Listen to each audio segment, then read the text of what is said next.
কেমন আছেন আপনারা? আলহামদুলিল্লাহ, আল্লাহ পাকের মেহেরবানি, আপনাদের দোয়া, আল্লাহ অনেক ভালো রেখেছেন। আলহামদুলিল্লাহ। আর ভালো না থাকলে তো এখানে আসতে পারতাম না, তাই না?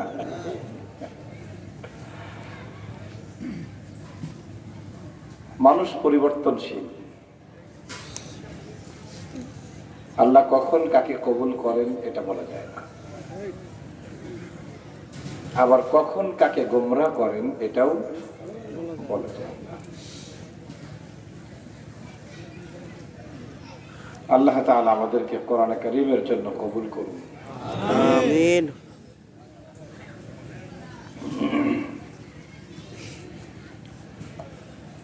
প্রভু তুমি বলেছ রাসূল দেবে না,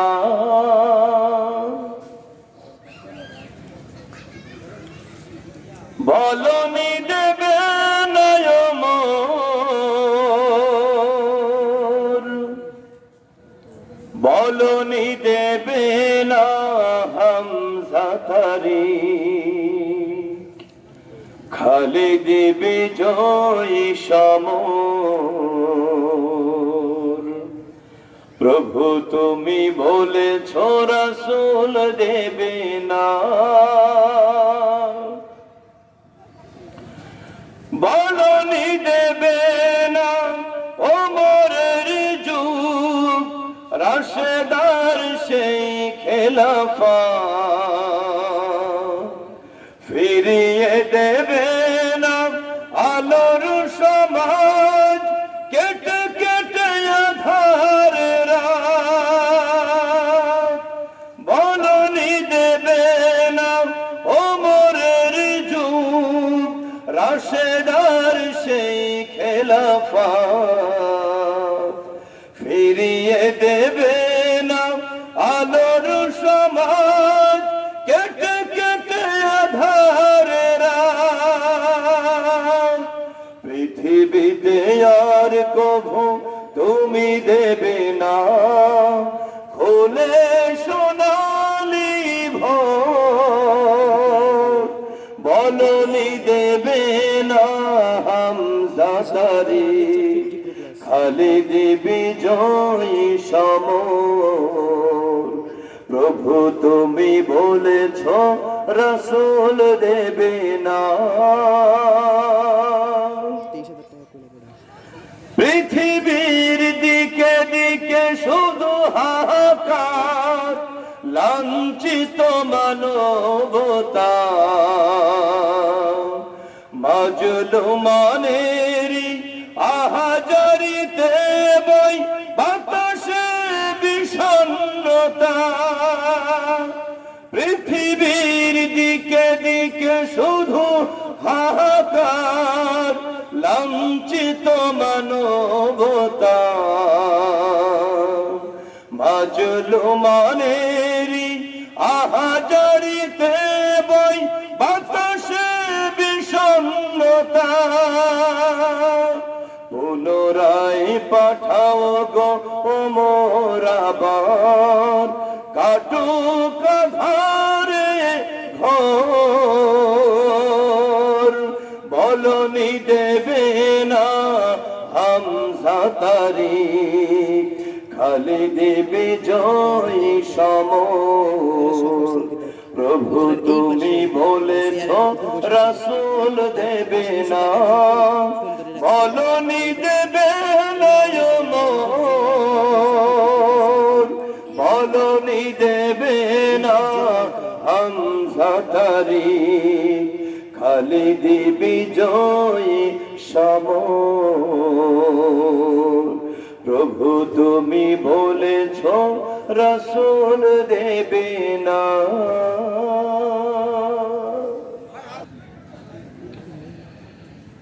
কারণ নেই না?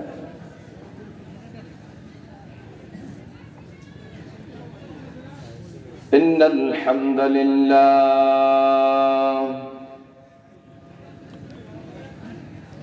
নাহমাদুহু ওয়া নাস্তাঈনুহু ওয়া নাস্তাগফিরুহু ওয়া নু'মিনু বিহি ওয়া নাতাওয়াক্কালু আলাইহি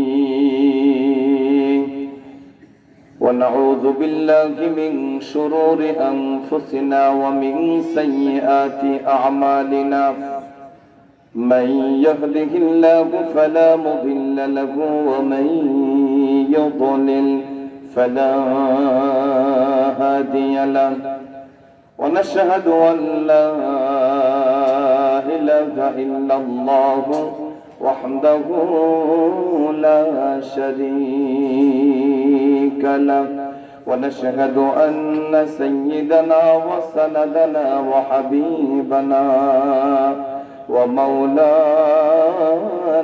محمدا عبده ورسوله فقد قال الله تعالى في كلامه المجيد والفرقانه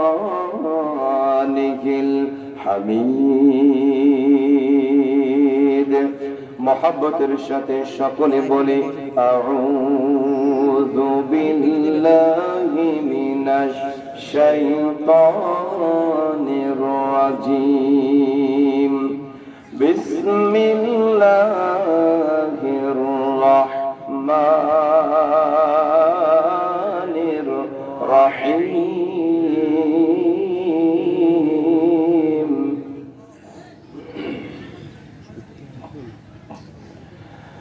أتل ما أوحي إليك من الكتاب وأقم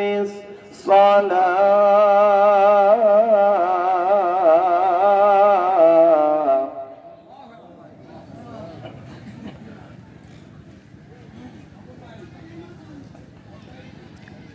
إن الصلاة تنهى عن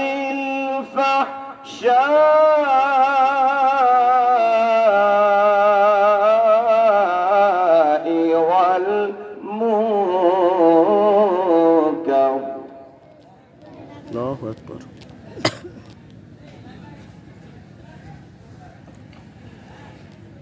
إن الصلاة تنهى عن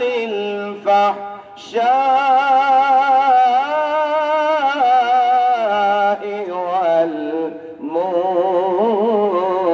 والمنكر ولذكر الله أكبر والله يعلم ما تصنعون صدق الله العظيم وقال النبي صلى الله عليه وسلم من ترك الصلاة متعمدا فقد كفر أو كما قال عليه الصلاة والسلام وقال تعالى في شان رسول الله صلى الله عليه وسلم إن الله وملائكته يصلون على النبي يا أيها الذين آمنوا صلوا عليه وسلموا تسليما اللهم صل على سيدنا مولانا محمد وعلى آل سيدنا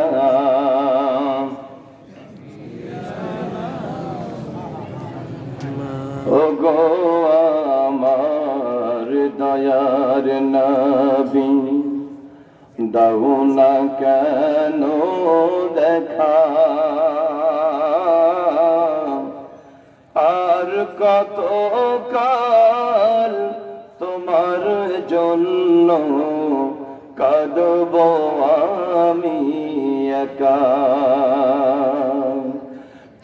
তোমার জন্যে কেঁদে কেঁদে গোলাম পাগল পারা, কেউ জানে না কাঁদি কেন আমি দিশাহারা। আমার নবী শুয়ে আছেন মদিনারি বুকে, কলিজায় আমার ছিঁড়ে গেল দয়াল নবীর দুঃখে। এতিম আমি গরিব আমি দেওয়ার কিছুই নাই,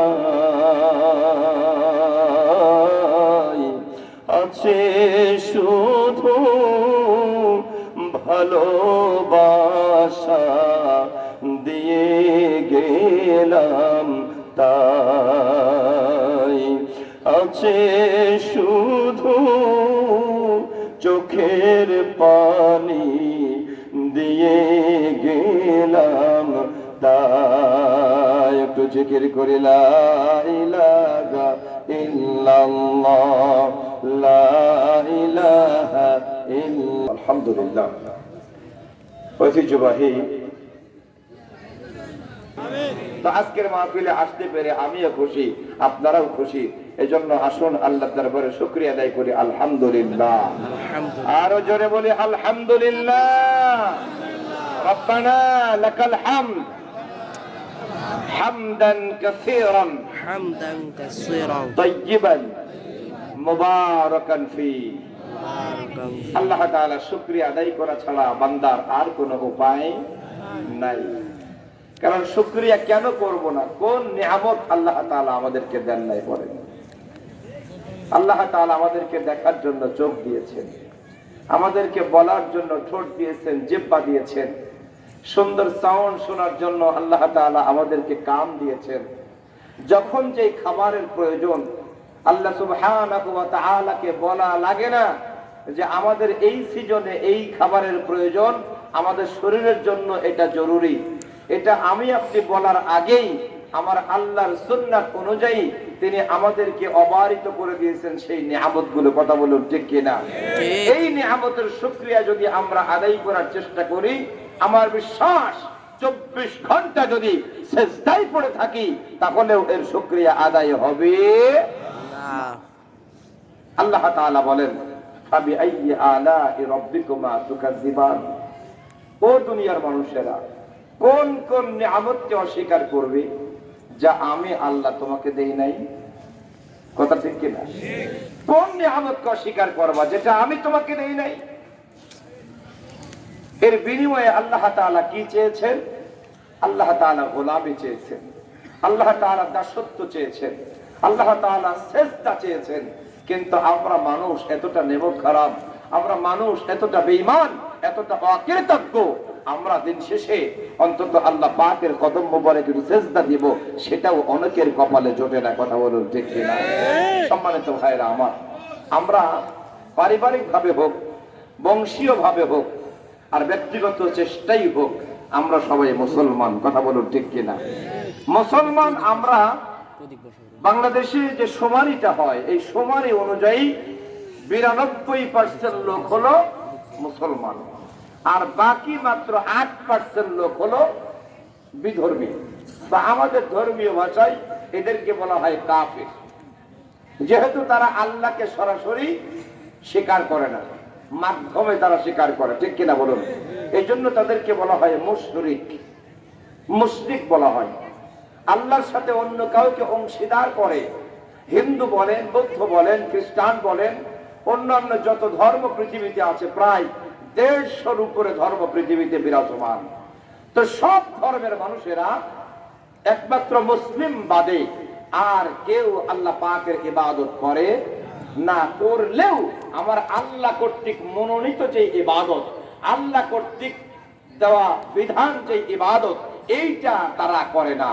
মজার বিষয় হলো এই যে মানুষ যারা আমরা আছি, মুসলমান যারা আছি, এই মুসলমানদের মধ্য থেকেও আল্লাহ পাকের ইবাদত অনেকেই, প্রায় 80% লোক আল্লাহর ইবাদত করে না। কি জবাব দিবেন আল্লাহর কাছে বলুন? সামান্য একটু পদ পদবীর জন্য আপনি আপনার ইমানকে বিক্রি করে দিচ্ছেন মানুষের কাছে, ঠিক কিনা বলেন? সামান্য কয়টা টাকা বেতন দেয় বিধায় আপনি আপনার শ্রম, আপনার মেধা, আপনার শক্তি, আপনার সব কিছুকে, যোগ্যতাকে আপনি সেখানে বিকিয়ে দিচ্ছেন সামান্য কয়টা টাকার জন্য। তো যদি সামান্য কয়টা টাকার জন্য আপনি আপনার এত সময় দিতে পারেন, মেধা দিতে পারেন, শ্রম দিতে পারেন, যোগ্যতাকে সেখানে বিলিয়ে দিতে পারেন, সামান্য পদ পদবীর জন্য আপনি আপনার ঈমানকে পর্যন্ত বিক্রি করে দিতে পারেন, তাহলে আল্লাহ সুবহানাহু ওয়া তাআলা আমাদেরকে খাইয়ে পরিয়ে আমাদেরকে বাঁচিয়ে রেখেছেন। এই যে অক্সিজেন আমাদেরকে দিচ্ছেন, অক্সিজেন একটা মানুষের জন্য দরকার আছে না নাই? এর দাম কত? অনেক বেশি। করোনার সময় আমরা দেখেছি অক্সিজেনের দাম কত। যারা হাসপাতালের বিছানায় ছিল, যারা করোনা রোগী ছিল, তাদেরকে অক্সিজেন না দিলে পরে তারা তাদের এই যে প্রাপ্ত শ্বাস প্রশ্বাস দিয়ে তাদের জীবনটাকে তারা বাঁচাইতে পারে না, ঠিক কিনা বলেন? অক্সিজেন দিয়েও মানুষকে বাঁচানো যায় নাই, কিন্তু সেই অক্সিজেন আল্লাহ তাআলা বিনা পয়সায় আমাকে আপনাকে দান করছেন। তার জন্য কিছু দরকার আছে না নাই? কিছু করা দরকার আছে না নাই? এই যে আল্লাহ তাআলা আপনাকে সুস্থতা দিয়েছেন, সুস্থতার নিয়ামত কত বড় নিয়ামত, এটা যদি মানুষ জানতো, তারা আল্লাহ পাকের কদম মোবারকে সিজদা দিয়ে 24 ঘন্টা পড়ে থাকতো, তারপরেও তারা আল্লাহ শুকরিয়া আদায় শেষ করতে পারতো না। মুসা আলাইহিস সালাতু ওয়াস সালামকে আল্লাহ তাআলা বলেছিলেন, মুসা আলাইহিস সালাম বলেন, আল্লাহ আপনার যত নিয়ামত পৃথিবীতে মানুষকে দিয়েছেন, তার ভিতরে সবচাইতে বড় নিয়ামতের নাম কি?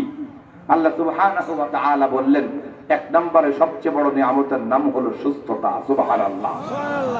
অসুস্থতা আসলে পরে সুস্থতার নিয়ামত মানুষ টের পায়, ঠিক কিনা বলেন? কিন্তু যখন সুস্থ থাকে তখন আল্লাহ পাকের শুকরগুজার করে না। যখন অসুস্থ হয়ে যায়, যখন দুর্বল হয়ে যায়, মানুষ তখনই আল্লাহ পাকের ইবাদত করার জন্য চেষ্টা করে। অথচ দরকার ছিল সুখে এবং দুঃখে, সুস্থ এবং অসুস্থ যে কোনো অবস্থায় আমার আল্লাহ পাকের সিজদা করা। কথা বলুন ঠিক কিনা? কিন্তু মানুষ এগুলো করে না, মানুষ করে না। মানুষ বড় নেমক হারাম, মানুষ বড় নেমক হারাম। আল্লাহ তাআলা এত নিয়ামত জবারিত করে দিয়েছে, চাইলেও দেয়, না চাইলেও। সুবহানাল্লাহ। আমার একটা সঙ্গীত আছে এই উদ্দেশ্যে, না চাওয়াতে অনেক পাওয়া, কি অপূর্ব তোমার দয়া, না চাওয়াতে অনেক পাওয়া, কি অপূর্ব তোমার দয়া, দৃষ্টি জোড়াই দেখে তোমার, দৃষ্টি জোড়াই দেখে তোমার সৃষ্টি দরিয়া, কেমন করে করব প্রভু তোমার শুকরিয়া, কত ফুল দিলে কত ঘ্রাণ, কত ফলে কত স্বাদ, দিন দিলে সূর্যের আলো, রাতে জ্যোৎস্না ভরা চাঁদ, নানান পাখির নানান সুরে,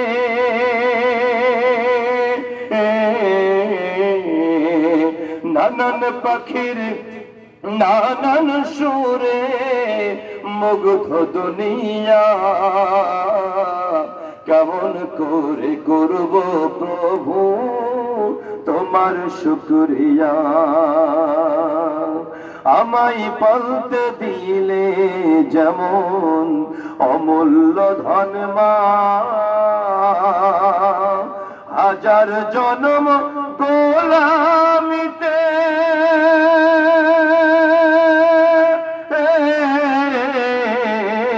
তার শুকরিয়া হয় না,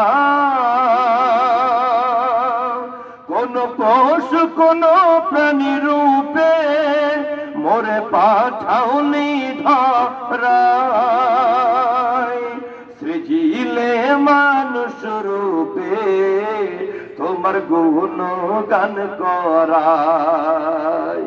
ঠিক কি না? কোন পশু কোন প্রাণী রূপে মোরে পাঠাওনি ধরায়, সৃজিলে মানুষ রূপে তোমার গুণগান করায়।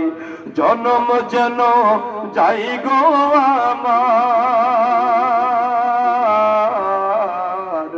জনম যেন যাই গো আমার, সে গান গাহিয়া কেমন করে করব প্রভু তোমার শুকরিয়া। সুবহানাল্লাহ,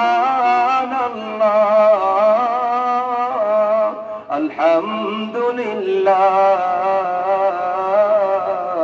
লা ইলাহা ইল্লাল্লাহ। যদি থাকে তাহলে এক নম্বর শুকরিয়া হলো আল্লাহর কাছে নত হয়ে আল্লাহর কদম মোবারকে সেজদা দেওয়া তথা আল্লাহর শুকরিয়া আদায়ার্থে আল্লাহর হুকুম অনুযায়ী নামাজ আদায় করা। মানুষকে আল্লাহ তাআলা কেন সৃষ্টি করেছেন? কোরআনে কারীমের মধ্যে দুই জায়গায় দুইটা কথা এসেছে। একটা আমরা মোটামুটি সব আলেম ওলামারা বলি, আর একটা সবাই বলতে চায় না বা খুব কম বলে। বলে না তা না, বলে কিন্তু খুব কম।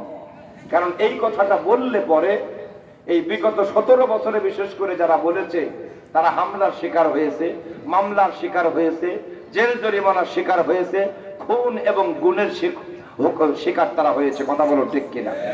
এই জন্য এই আয়াতটা সবাই প্রকাশ করে নাই। যেইটা সবাই বলে সেটা হলো মা খলাকতুল জিন্না ওয়াল ইনসা ইল্লা লিয়াবুদুন। আল্লাহ তাআলা মানুষ এবং জিনকে সৃষ্টি করেছেন একমাত্র শুধুমাত্র কেবলমাত্র তার ইবাদত করার জন্য। চিৎকার দিয়ে বলেন সুবহানাল্লাহ। এখন এই আয়াতের তাফসীর যদি কেউ করে তাহলে মানুষ আল্লাহ তাআলার ইবাদত না করে বসে থাকতে পারে না। এই ইবাদতের ব্যাপারে আল্লাহ তাআলা কোরআনে কারীমের মধ্যে অনেক আয়াত দিয়েছেন। তার মধ্যে একটা হলো সূরাতুল কুরাইশ, লিইলাফি কুরাইশ ইলাফিহিম রিহলাতাশ শিতাই ওয়াস সাইফ ফালইয়াবুদু রাব্ব হাযাল বাইত। আল্লাহ তাআলা এই সূরার মধ্যে বলেছেন কুরাইশরা ব্যবসা বাণিজ্যের প্রতি খুব আকৃষ্ট ছিল।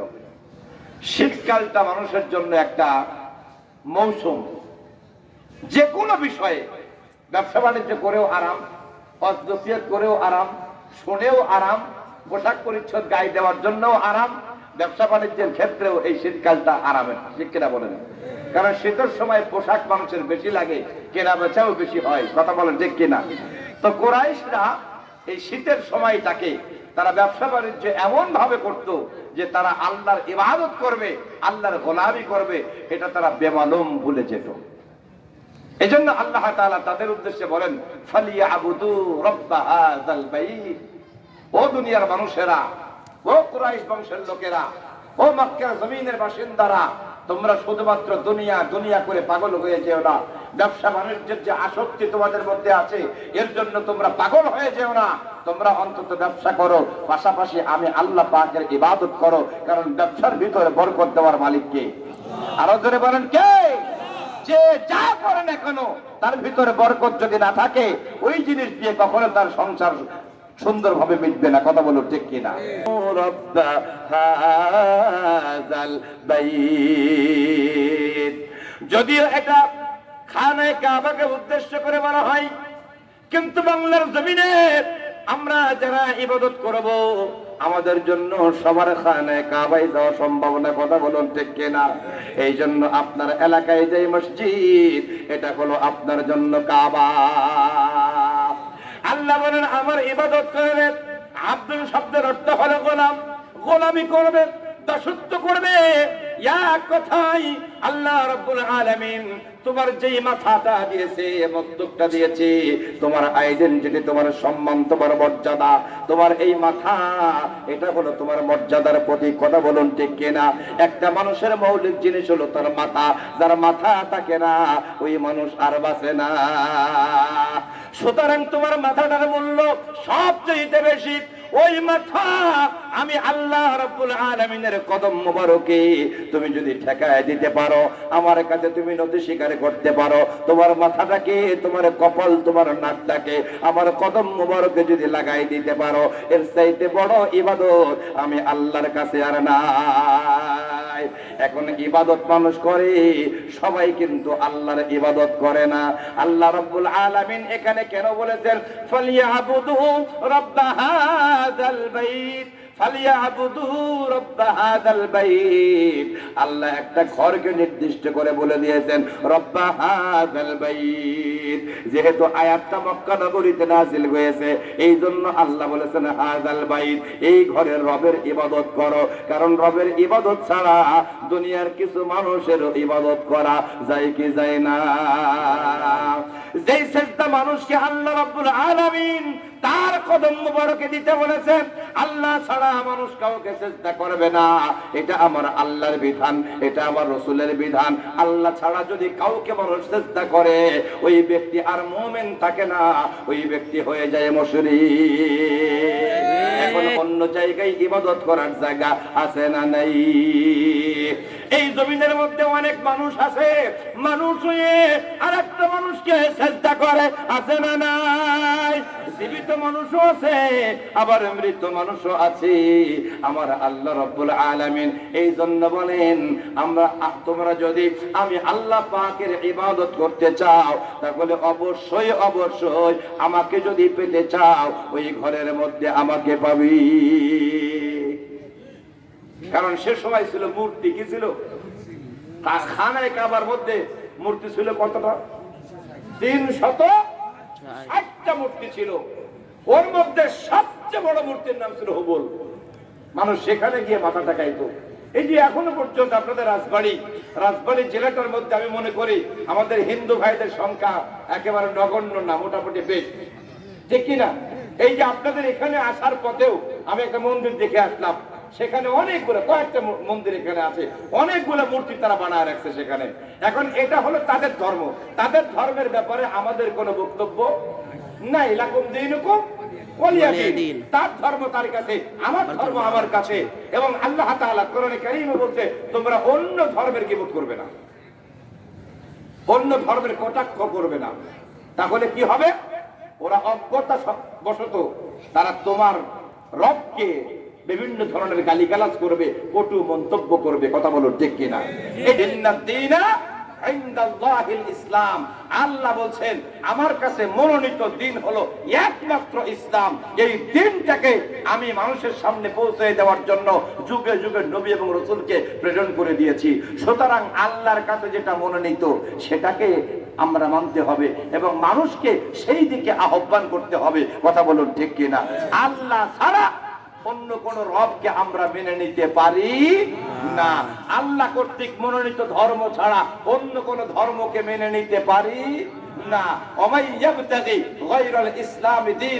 আল্লাহ তাআলা বলেন যারা ইসলামকে ছাড়া অন্য কোন দিন তালাশ করে, কোন দিন আমি আল্লাহর কাছে কবুল হবে। ইসলাম ছাড়া অন্য কোন দিন আল্লাহ তাআলা মেনে নেবে না। আল্লাহ তাআলা বলেন ওয়ালাহু আসলামা মান ফিস সামাওয়াতি ওয়াল আরদি তাওআ ওয়া কারহা। ও দুনিয়ার মানুষেরা, তোমরা আমি আল্লাহর দ্বীনকে মেনে নাও। আমি আল্লাহ যে দ্বীন তোমাদেরকে দিয়েছি, আমি আল্লাহ যে বিধান তোমাদেরকে দিয়েছি, আমি আল্লাহ যে নিয়ম কানুন তোমাদেরকে দিয়েছি, এই নিয়মের বাইরে তোমরা কেউ চলবে না। কারণ আসমানে যারা আছে, জমিনে যারা আছে, মানে আমরা মানুষ ছাড়া অন্যান্য যত মাখলুকাত আছে, সবাই ইচ্ছায় অনিচ্ছায় আমার আল্লাহ পাকের ইসলাম অনুযায়ী চলে। কথা বলুন ঠিক কিনা? এই আয়াতের দ্বারা অনেক মুফাসসিরিন কিরাম বলেন গরু হলো মুসলমান, ছাগল হলো মুসলমান, কুত্তা হলো মুসলমান, ঘোড়া হলো মুসলমান, অন্যান্য যত প্রাণী আছে সব হলো মুসলমান। অথচ আল্লাহ তাআলা যাদেরকে মুসলমান হতে বলেছে তারা হতে পারে নাই মুসলমান। কথা ঠিক কিনা? আপনি হয়তো বলতে পারেন যে গরু, গাধা, ঘোড়া এরা মুসলমান হইল কেমনে? সিম্পল জবাব একেবারে। কারণ আল্লাহ তাআলা তাদেরকে যে সীমারেখা দিয়েছে এই সীমারেখার বাইরে তারা কেউ যায়, জোরে বলেন যায়। এই যে মানুষ আশরাফুল মাখলুকাত, আশরাফুল মাখলুকাত হয়েছে মানুষ। আল্লাহ তাআলা মানুষকে সম্মানিত করেছেন, ওয়ালাকাদ কাররামনা বানি আদম। আল্লাহ বলছেন আমি বনি আদমকে সম্মানিত করেছি। কেন করেছি? এর পিছনে অনেকগুলো কারণ আছে। যে কারণগুলো আল্লাহ তাআলা উল্লেখ করেছেন যে এই কারণে তাদেরকে সম্মানিত করেছি, তার মধ্যে এক নাম্বার কারণ হলো মানুষকে আমি আমার সিজদা করার জন্য বানাইছি। এই জন্য মানুষের স্বভাব হলো সিজদা করা। আল্লাহ রাব্বুল আলামিনের সন্ধান যারা পেয়েছে ওরা একমাত্র আল্লাহ রাব্বুল আলামিনকে সিজদা করেছে। এই সিজদা করার জন্য অনেক সময় তাদেরকে বিভিন্ন ধরনের হেনস্থার শিকার হতে হয়েছে। কথা বলুন ঠিক কিনা? আল্লাহর নবী, বিশ্ব নবী মুহাম্মদুর রাসূলুল্লাহ সাল্লাল্লাহু আলাইহি ওয়াসাল্লাম মক্কা মুকাররমার সামনে তিনি নামাজ পড়তেন। নামাজরত অবস্থায় কাফের বেঈমান মুশরিকেরা আমার নবীর চাদর মোবারক ধরে এমন জোরে টান দিয়েছেন আল্লাহর নবীর শ্বাস প্রশ্বাস বন্ধ হয়ে যাবার মতো উপক্রম হয়েছে। এই সিজদা করার জন্য মক্কার জমিনে কাফের মুশরিক বেঈমান যারা ছিল, মহিলারাও ছিল, পুরুষরাও ছিল, উপর থেকে ময়লা আল্লাহর নবীর মাথা মোবারকের উপরে ফেলেছে। শুধুমাত্র তাই নয়, উটের পচা নাড়ি ভুড়ি আমার নবীর মাথা মোবারকের উপরে ফেলেছে। কথা বলুন ঠিক কিনা? এবার বলেন আল্লাহর নবী এত সিজদা করেছেন, এত সিজদা করেছেন, এত বাধা বিপত্তি পাওয়ার পরেও নবী সিজদা করেছেন। সেই নবীর উম্মতদের সিজদা করার দরকার আছে না নাই? আসলে আল্লাহ সব মানুষদেরকে সিজদা করার খাসলাতে তৈরি করে। যারা আল্লাহকে পায় ওরা কোনোদিন আল্লাহ ছাড়া অন্য জায়গায় সিজদা করে না। আর যারা আল্লাহকে পায় না, আল্লাহর সন্ধান যারা পায় না, আল্লাহর গুরুত্ব যারা বোঝে না, ওই ব্যক্তিরা সামনে বড় যাকে পায় তাকেই সিজদা করা শুরু করে দেয়। কথা বলেন ঠিক কিনা? আরো জোরে বলেন ঠিক কিনা? সৃষ্টিগতভাবে আমার আল্লাহ রাব্বুল আলামিন প্রত্যেকটা মানুষকে সিজদার যোগ্য বানাইছে। আপনি যদি বাড়িতে নামাজ পড়েন, আপনার বাড়ির ছোট্ট ছোট্ট বাচ্চারা আছে না নাই? ওদেরকে নামাজের প্র্যাকটিস করানো লাগে না? আপনি যেমন সিজদা করেন, একেবারে ছোট্ট বাচ্চা ও দেখবেন আপনাকে অনুসরণ করে, সুন্দর কায়দায় কপালটাকে মাটির সাথে লাগায় দেয়, হাতটাকে সুন্দর মতো আপনার মতো রেখে দেয়, পাটাকে সুন্দর কায়দায় ভাঁজ করে। ওকে শেখানো লাগে না কেমনে সিজদা করা লাগবে, ওরে শেখানো লাগে না। কারণ আমার আল্লাহ রাব্বুল আলামিন জন্মসূত্র থেকেই তাকে সিজদার যোগ্য বানাইছে। কিন্তু যেই সমস্ত প্রাণী এই জমিনের মধ্যে আছে যাদের সিজদা করার জন্য আল্লাহ বানায় নাই, গরুকে সিজদা করা লাগবে না, ছাগলকে সিজদা করা লাগবে না, কুকুরকে সিজদা করা লাগবে না, ঘোড়াকেও সিজদা করা লাগবে না, উটকে সিজদা করা লাগবে না। এই জন্য ওই সমস্ত প্রাণীগুলোকে আপনি যদি জোর করে সিজদা দেওয়াতে দেন তাহলে দেখবেন উল্টে পড়ে যাবে, কখনো তারা সিজদা দিতে পারবে না। কারণ আমার আল্লাহ রাব্বুল আলামিন সিজদা করার জন্য তাকে বানায় না। কিন্তু আফসোস, যাদেরকে সিজদা করার জন্য আল্লাহ বানাইছে একমাত্র ওই সমস্ত মানুষেরাই সিজদা করে না। ঠিক কি না? এই যে মসজিদে মুসল্লি একেবারে নগণ্য। আমি নামাজের আলোচনা কেন করতেছি? আমি আলোচনা তো করতাম না আপনার এখানে। এবছরের জন্য আমার অনেক পয়েন্ট হলা আলোচনা আছে। দিনকে প্রতিষ্ঠিত করবার জন্য, আল্লাহর জমিনে আল্লাহর কোরআনকে বাস্তবায়ন করার জন্য যে সমস্ত বিষয় আমার ভিতরে আছে আমি সেইটাই চেয়েছিলাম এখানে করতে, কিন্তু আমাকে বললো যে এখানে আপাতত ওটার দরকার নাই, কারণ রোগ যা হবে ওষুধ দিতে হবে তার। কথা বলেন ঠিক কিনা? আল্লাহ তাআলা কোরআন নাযিল করেছেন কেন? আল্লাহ তাআলা কোরআনে দীর্ঘ 23 বছর ধরে নাযিল করলেন কেন? আল্লাহ কি চাইলে উনি একবারে এই কোরআন দিতে পারতেন না? জোরে বলেন পারতেন কিনা? তাওরাত, জাবুর, ইনজিল এগুলো যেমন দিয়েছেন, আল্লাহ তাআলা ইচ্ছা করলে এই কোরআনে কারীমও তো একবারেই দিতে পারতেন। কথা বলেন ঠিক কিনা? কিন্তু আল্লাহ তাআলা দেন নাই কেন? কারণ সমস্যা যেখানে আয়াত নাযিল করে আমার আল্লাহ সমাধান দিয়েছেন সেখানে। কথা বলুন ঠিক কিনা? এই জন্য রোগ বুঝে তাদেরকে ঔষধ দিতে হবে। তা আমাকে মোবারক সাহেব বললেন যে এখানে নামাজের সংখ্যা অত্যন্ত কম, নামাজের সংখ্যা অত্যন্ত কম। মাঝে মাঝে এমনও হয় যে ভুতুড়ে হয়ে যায় মসজিদটা। ইমাম আর মুয়াজ্জিনা দুই একজন বুড়ো মানুষ, তাদের নামাজ না পড়লেও চলে। কথা কয় না? যাদের নামাজ না পড়লেও চলে, ও কি রুকু করবে? বয়সের ভারে নুয়ে পড়ে ও 24 ঘন্টা রুকুতেই থাকে। কথা কোন ঠিক কিনা? এইরকম মানুষ ছাড়া এইখানে মসজিদে খুব বেশি লোক পাওয়া যায় না। এটা কি কোনো আনন্দের কথা না দুঃখের কথা বলেন? দুঃখের কথা। সম্মানিত বন্ধুরা আমার, আল্লাহ রাব্বুল আলামিন যত মানুষ সৃষ্টি করেছেন প্রত্যেকটা মানুষকে নামাজ পড়া ফরজ করে দিয়েছেন।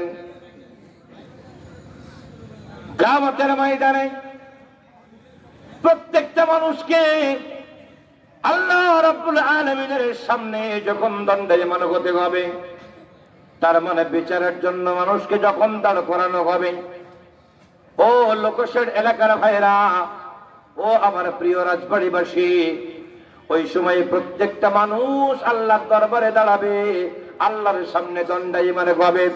হিসাব নিকাশ দেওয়ার জন্য যখন দাঁড়িয়ে যাবে, সর্বপ্রথম আমার আল্লাহ রাব্বুল আলামিন যেই ব্যাপারে আপনার কাছ থেকে হিসাব নেবেন, ওই ব্যাপারটার নাম হলো সালাত। আল্লাহর নবী বলেন, আউয়ালু মা ইউহাসাবু বিহিল আবদু ইয়াউমাল কিয়ামাতিস সালাহ। কিয়ামতের ময়দানে সবার আগে যে জবাবটা মানুষের কাছ থেকে নেওয়া হবে, যে হিসাবটা মানুষের কাছ থেকে নেওয়া হবে, ওই হিসাবটার নাম হলো সালাত। তার মানে নামাজ। এই নামাজ আপনি পড়েছেন কিনা বলেন? নামাজ হলো মানুষের জন্য এক, রোজা হলো শূন্য, হজ হলো শূন্য, যাকাত হলো শূন্য, তাসবিহ হলো শূন্য, অন্যান্য ফরজ ইবাদত যেগুলো আছে, কোরআন তেলাওয়াত, সেগুলো হলো শূন্য। যেই ব্যক্তির জীবনে এক থাকবে না, তার মানে নামাজ থাকবে না।